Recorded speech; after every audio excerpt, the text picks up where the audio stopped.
تیسرا حصہ میری دلہن۔ زلیخا نے دستانے اور برقع اتارا ہی تھا کہ عمر واش روم سے باہر نکلا۔ اچانک نظر اس کے مرمری ہاتھوں پر پڑی، بہت پتلے اور نازک ہاتھ، لیکن رنگت کا اندازہ کرنے سے قاصر تھا۔ جی وہ مجھے وضو کرنا ہے، زلیخا دھیمے لہجے میں بولی۔ جی ضرور، لیکن آپ اس لباس میں کیسے وضو کریں گی؟ عمر نے اچٹتی نگاہ ڈال کر استفسار کیا۔ جی وہ میں کر لوں گی، مجھے عادت ہے اکثر برقعے میں بھی وضو کرنے کی۔ چلیں جیسے آپ کو مناسب لگتا ہے، میں مغرب کے لیے جا رہا ہوں۔ السلام علیکم۔ وعلیکم السلام ورحمۃ اللہ وبرکاتہ، زلیخا نے دھیمے لہجے میں جواب دیا۔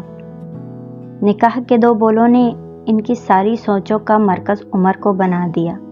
اس نے تو کبھی نہ کسی غیر محرم مرد کو چاہا، نہ دیکھا اور نہ ہی کبھی کسی کو چھوا، لیکن یہ شخص تو ابھی سے اس کے دل میں ڈیرا ڈال چکا ہے۔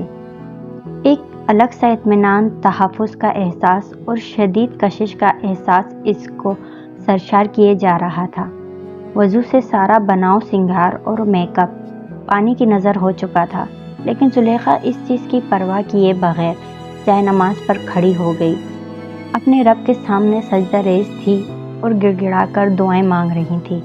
دروازے پہ آہٹ زلیخا کے دل کو ایک اور بار تیزی سے دھڑکنے پر مجبور کر دیا۔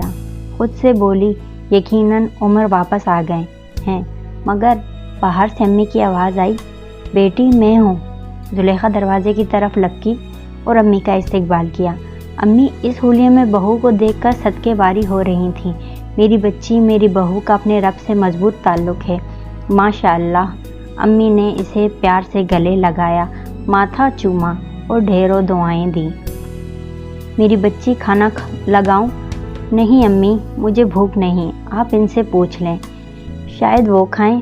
وابڈا کی کرم نوازیوں کے کیا کہنے۔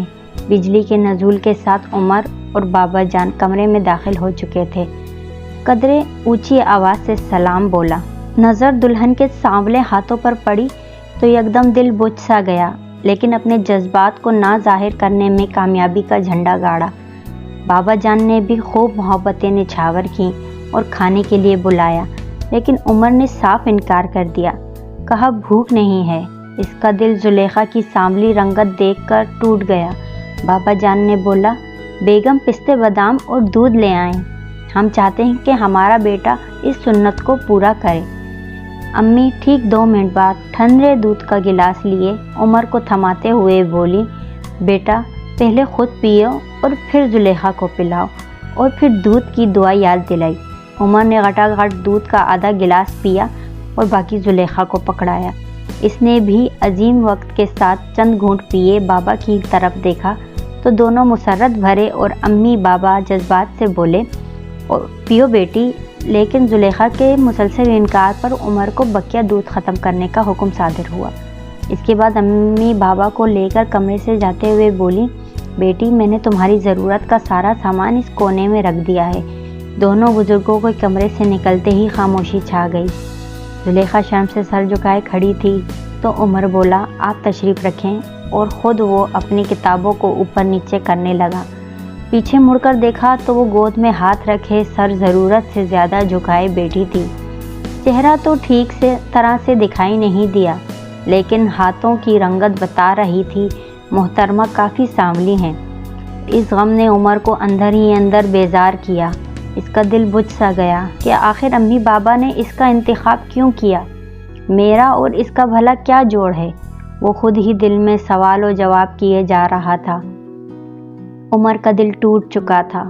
اس کو اپنے والدین سے ایسے انتخاب کی قطعاً امید نہ تھی۔ آخر ظاہری حسن بھی کوئی چیز ہے۔ اتنے سال خود کو عورت کے فتنوں سے بچائے رکھا، زناکاری کے گند سے خود کو بچایا، تو کس کے لیے؟ ایک حلال رشتے کے لیے، ایک دل کو موہ لینے والی بیوی کے لیے۔ لیکن اس میں تو کشش ہی نہیں ہے، سانولی سی مریل لکڑی۔ عمر کے اندر سر جنگ سلسلہ بدستور جاری تھا۔ دماغ جیسے معاف ہو گیا تھا، لیکن اس کا ضمیر بار بار ملامت کر رہا تھا۔ احادیث رسول صلی اللہ علیہ وسلم ہے، دنیا ایک پونجی ہے اور دنیا کی سب سے بہترین پونجی نیک عورت ہے۔ صحیح مسلم۔ کسی عورت سے ان 4 چیزوں کے سبب نکاح کیا جاتا ہے۔ نمبر 1 اس کا مال، نمبر 2 اس کا حسب نسب، نمبر 3 اس کا حسن و جمال دے، لیکن دیکھو تم دین والی کو ترجیح دینا۔ بخاری، مسلم، ابو داؤد، نسائی، بہقی۔ دوستو کہانی ابھی جاری ہے۔ کہانی کے چوتھے حصے کے لیے آپ میرے چینل کو لائک اینڈ سبسکرائب کریں تاکہ آنے والے اگلے حصے کی نوٹیفیکیشن آپ کو مل جائے۔